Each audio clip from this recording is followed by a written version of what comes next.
ரசூலுல்லாஹ் தொழுதுட்டு இருக்காங்க, இவர் போய் தொழுகிறாரு. எப்படி தொழுகிறாருன்னு கேட்டா, ரசூலுல்லாஹ் நிக்கிறாங்கல்ல, ரசூலுல்லாஹ்வுடைய இடது பக்கமா போய் நிக்கிறார். ரசூல் ஸல்லல்லாஹு அலைஹி தொழுதுட்டு இருக்காங்க, அவர் என்ன செய்யறாருன்னா இடது பக்கமா ரசூலுல்லாஹ்வுடைய இடது கை பக்கமாக வந்து அவர் நிக்கிறார். அப்ப ரசூல் ஸல்லல்லாஹு என்ன செய்யறாங்க தெரியுமா, கையை கொண்டு வந்து இந்த இடது பக்கம் இருக்கிறார்ல அப்படி திருப்பி இப்படி பிடிச்சி இழுத்துக்கிட்டு வந்து இந்த பக்கம் வலது பக்கம் நிப்பாட்டுறாங்க. இடது பக்கம் இருக்கிறவரை வலது பக்கம் கொண்டு வரதா இருந்தா இந்த கை பின்னாடி போகணும், இப்படி பிடிக்கணும், இப்படி இழுத்துக்கிட்டு வந்து என்ன செய்யறாங்க, வலது பக்கம் நிப்பாட்டுறாங்க.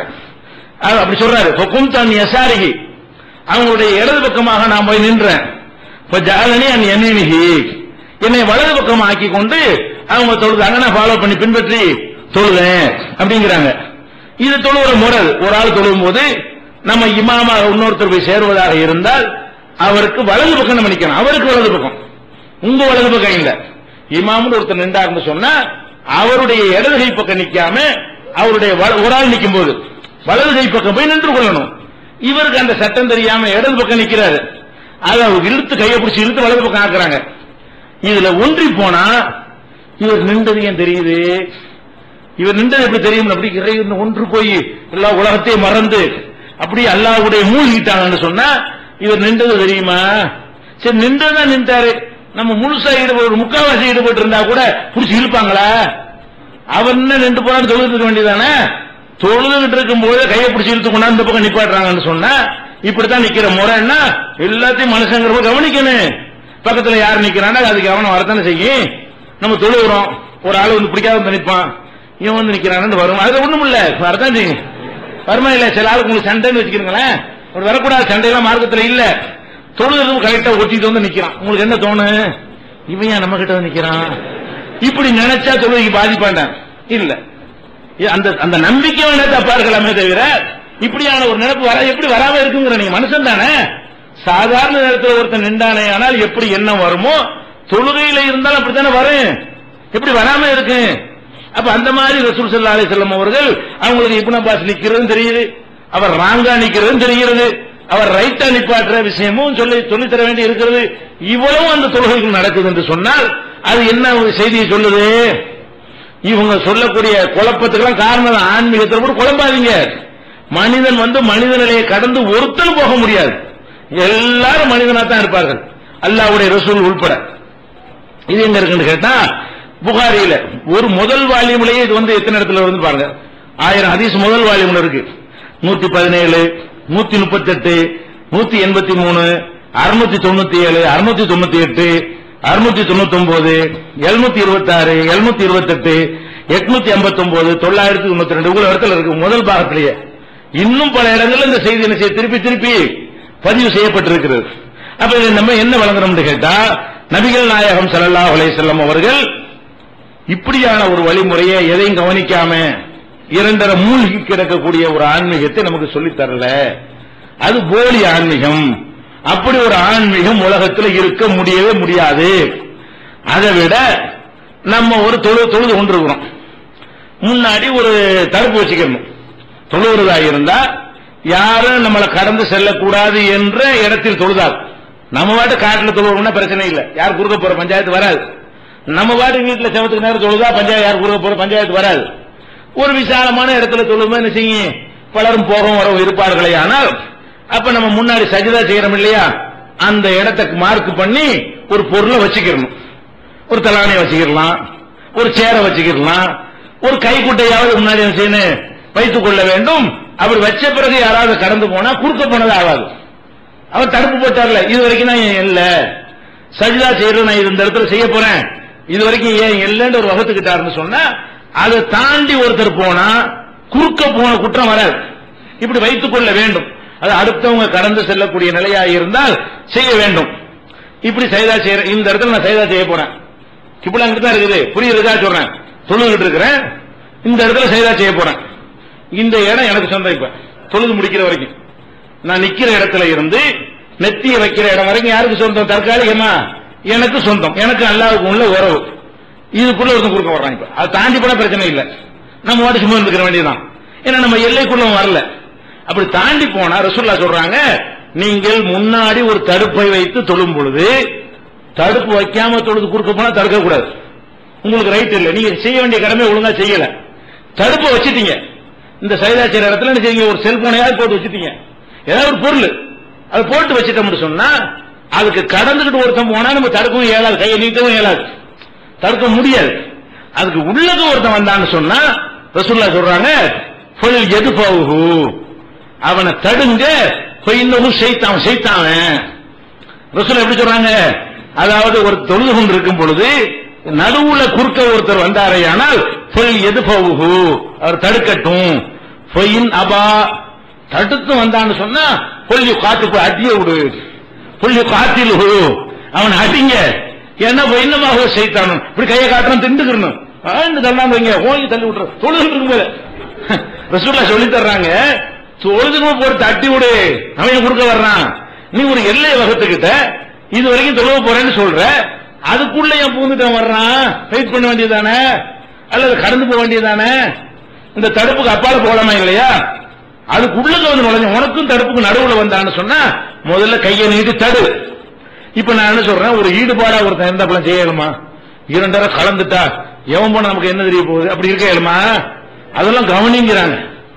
அப்படி ஈடுபாடா இருக்காதுன்னு சொல்றாங்க. அதன் அர்த்தம் நீங்க ஈடுபாடுங்கிற மூழ்கி போயிடாதப்பா, ஏமா நான் குறுக்க வர்றான்னு கவனிச்சுட்டே இரு, வந்தானே போட்டு தள்ளு அப்படின்னு சொல்றதா இருந்தா அப்ப என்ன இருக்கு வழங்குது?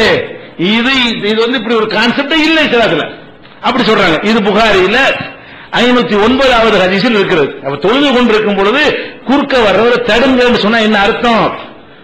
மனிதன் வந்து மனுஷனாக தான் இருப்பான்னு அர்த்தம். இறைவனோடு இரண்டரை கலந்து விட முடியாது என்று அர்த்தம். தொழுகையில் கூட தொழும்போது கூட இறைவனோடு ஒன்றி விட முடியுமா என்று சொன்னால் முடியவே முடியாது. அதுக்கு கூட முயற்சி பண்ணாது. நடக்காத ஒன்று கூட என்ன செய்யக்கூடாது, நான் ஒன்ற போறேன் இருந்தா அதான் மெண்டல் ஆகுது. இந்த மாதிரி நினைச்சு நிறைய பேர் மெண்டலாகி போனவங்க இருக்கிறாங்க. எதுக்கு ஒன்ற போற முடியுமா? அல்லாஹ்வோட ஒன்ற முடியுமா? அப்படி அல்ல நம்ம படைச்சிருக்கிறான். அவன் யார் நம்ம யாரு? நெருங்க ஏழுமா? அவனுடைய தரஜா எங்க இருக்குது, நம்ம எங்க அதுல பார்த்து இருக்கிறோம்.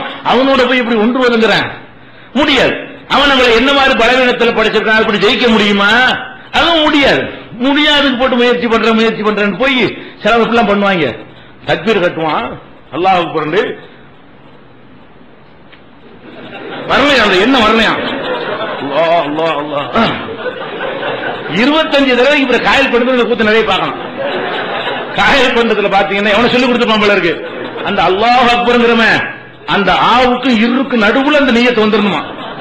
அல்லாஹ் அக்பர்ங்கிற இருக்குல்ல, அல்லாஹ்வுல உள்ள அலிஃப் இருக்குல்ல, ஆனா அதுக்கு இருந்து அக்பர்னு இரு முடியுதுல, இந்த ரெண்டுக்கு நடுவுல இந்த 5 வேளை தொழுகையும் தொழுகிறேன், இந்த லோஹர தொழுகிறேன், 4 ரக்காத் தொழுகிறேன், எல்லாருக்குள்ள வந்துடணுமா? அவர் ருக்குக்கு போயிடுவார், இவன் தக்பீர் கட்ட மாட்டான். இது நாங்க நிறைய பார்த்திருக்கிறோம். இந்த மாதிரி ஷாஃபி மதுஹப்ல உள்ள ஆளுக்கு அந்த மதுஹப்ல இப்படி சொல்லி கொடுத்த காரணத்தினால இது எதுக்கு உனக்கு இப்படி ஏழுமா? இந்த அல்லாஹ் அக்பர் குள்ளம் புட்டே முன்னாச்சு அல்லாஹ்னு சொல்லிக்கிட்டு போவியா? லோகத்துல போறோம் தெரியுது, 4 ரக்காத் தெரியுது, கிப்லா முன்னோக்க போறதும் தெரியுது, நீ என்ன கணக்கு தூக்கியா இருக்கிற? போக வேண்டிய அல்லாஹ் அக்பர் தக்பீர் கட்டிட்டு சொல்லிட்டு போயிட வேண்டியதானப்பா. மனுஷங்கிற முறையில் உள்ள இருக்குதானே செய்யும். இவன் ஜெயிக்க பாக்குறான்.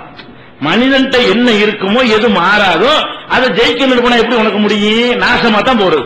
பஸ் முத்தி போய் கடைசியில் என்ன மெண்டலா போய் முடிஞ்சிடும். அது வரக்கூடாது. அதுதான் சொல்றாங்க ரசூல் ஸல்லல்லாஹு அலைஹி வஸல்லம் அவர்கள் அந்த மாதிரி சொல்றாங்க. இன்னும் சொல்ல போனா இமாம் தொழுகிறார், தொழுவும் போது அவர் மிஸ்டேக் விடுறார், ஓதுவதில் மிஸ்டேக் விடுவார். அல்லது ருக்கு சஜிதாவுல இருந்து எந்திரிக்கிறதுக்கு பதில் என்ன செய்வாரு? உட்கார்றதுக்கு பதில் எந்திரிச்சிருவார். 2வது ரக்காத்துல உட்காரணுமா இல்லையா? 2வது ரக்காத்து முடிஞ்சிட்டா உட்கார்ந்து அத்தையாத்து ஓதிட்டு எந்திரிக்கணும். அவர் முதல் ரக்காத்துல என்ன சேர்ந்து வைங்க என்ன செய்வாரு? எந்திரிப்பார். இப்ப நம்ம என்ன செய்யணும்? இப்ப இதெல்லாம் தெரிஞ்சு வச்சிருக்கோமா இல்லையா? மார்க்கத்தில் என்ன செய்யணும்? அப்ப பெண்களாக இருந்தா என்ன செய்யணும்? கை தட்டணும். பெண்களாக தான் செய்யணும், கை தட்ட வேண்டும். கை தட்ட சத்தம் அந்த தூரத்துக்கு பின்னாடி நிற்பாங்க. அவங்க சத்தம் இங்க வரைக்கும் வராது. இவர் ராங்க எந்திரிச்சா என்ன செய்யணும்? கை தட்டினோன்னு ஆஹா நம்மகிட்ட மிஸ்டேக் இருக்குது அப்படின்னு சொல்லி விளங்கி அவர் திருத்திக் கொள்ளணும். ஆண்களா இருந்தாங்கன்னா சுபஹானல்லாஹ், நீங்க எந்திரிக்கிறேன்னு சொல்லிடக்கூடாது, நீங்க அத்தையாத்துல உட்காரவில்லைன்னு சொல்லிடக்கூடாது. நம்ம என்ன செய்யணும்? சுபஹானல்லாஹ்னு சொன்னோம்னு சொன்னா அவர் என்ன விளங்கிக்கிறேன்? ஒரு மிஸ்டேக். இன்னும் சொல்ல போனா அவர் திரும்பியும் பார்க்கலாம். அந்த இமாம் இருக்காரு சுபஹானல்லாஹ்னோட அப்படி திரும்பி பார்க்கலாம். என்னத்துக்காக சொல்றாங்கன்னு விளங்காதுல. தீ பிடிச்சிருச்சா, விரல் நடந்துருச்சா, எதுக்கு பிடிச்சு சுபஹானல்லாஹ்ங்கறாங்க அப்படி இப்படின்னு கூட சொல்லலாம். உட்காரு எந்திரின்னு கூட சொல்லலாம் சைகையில. இப்படி எல்லாம் செய்வது மார்க்கத்தில் இருக்கிறது. ரசூல் ஸல்லல்லாஹு அலைஹி வஸல்லம் சொல்றாங்க, நான் வரும்பொழுது நீங்க எல்லாம் எதுக்காக வேண்டி நீங்க சலசலப்பு காட்டுறீங்க? ஒரு தவறு ஏற்படுமையானால் அத்தஸ்பீஹு லிர்ரிஜால், ஆண்களாக இருந்தால் தஸ்பீஹ் சொல்லி சுப்ஹானல்லாஹ் சொல்லி உணர்த்துங்கள். ஒரு தஸ்பீஹு லின்னிசா, பெண்களாக இருந்தால் கைதட்டி என்ன செய்யுங்க, கைதட்டணும்னு விளங்கிடுவேன். இமாம் விளங்கிடுவார். என்ன விளங்கிறாரு? நம்ம தொழுகையில ஏதோ ஒரு முறையில மிஸ்டேக் பண்ணிட்டோம், நம்ம உட்கார இடத்துல நின்றுட்டோம், நிக்கிற இடத்துல உட்கார்ந்துட்டோம், ஏதோ ஒரு ராங்கு பண்ணிட்டோம், சலாம் கொடுக்க முடிஞ்சு சலாம் கொடுத்துட்டோம் அப்படிங்கிற மாதிரி விளங்கிக் கொள்வார்கள். இதுக்கு நீங்க என்ன அடையாளம் காட்டணும்? அப்ப தக்பீர் கட்டிட்டு பொம்பளை கையை தட்டினா எங்க ஒன்றி போனீங்க? தக்பீர் எடுத்து தொழுதுட்டு இருக்கிறீங்க, இமாம் தப்பு பண்றாரு, என்ன செய்றீங்க? கையை தட்டுறீங்கன்னா என்ன விளங்கி போச்சு? ஒன்றல, முடியல, ஒன்ற கூடாது. இத கவனிக்கணும், தப்பு செய்யற கவனிக்கணும். உங்களுக்கு நீங்க ஒன்றி போன நீங்க சுப்ஹானல்லாஹ் நீங்க வாட்டு ஓதிட்டு வேண்டியதானே? நீங்க அல்ஹம்துலில்லாஹி ரப்பில் ஆலமீன் ஓதிட்டே இருப்பீங்க. அவர் ராங்கு பண்ணாருன்னா அங்க சுப்ஹானல்லாஹ்ன்ற வேண்டியதான். அப்ப என்ன விளங்குது? இப்படி ஒன்றி போய் தொலையாத, அவர் என்ன பண்றாரு கவனிச்சிட்டு, இமாம் என்ன மாதிரி செய்யறாரு, ஒழுங்கா பண்றாரு இல்லையான்னு வாட்ச் பண்ணிக்கிட்டு. வாட்ச் பண்ணாலே முடிஞ்சு போச்சு. நீங்க ஒன்றலையே, அவர் தப்பு விடுறாரா இல்லையான்னு இப்ப வாட்ச் பண்றீங்களோ, உங்களால ஒன்ற முடியுமா? இப்படி ரசூல் ஸல்லல்லாஹு அலைஹி வஸல்லம் சொல்றாங்க. இது புகாரியில பெரிய ஹதீஸ் 1204வது ஹதீஸ்ல இது இருக்கிறது. இப்படி ஏராளமான இன்னும் சில விஷயங்கள்லாம் இருக்கு. எல்லாத்தையும் நீங்க ஓரளவுக்கு தெரிந்து கொண்டால் தான் இந்த மாதிரியான மனக்குழப்பம் நமக்கு வராது. இதை வைத்து நம்மளை யாரும் ஏமாற்ற முடியாது. இது குறித்த இன்னும் பல விஷயங்கள் இருக்கிறது. இன்ஷா அல்லாஹ் அது அடுத்தடுத்த நாட்கள்ல பார்க்கலாம்.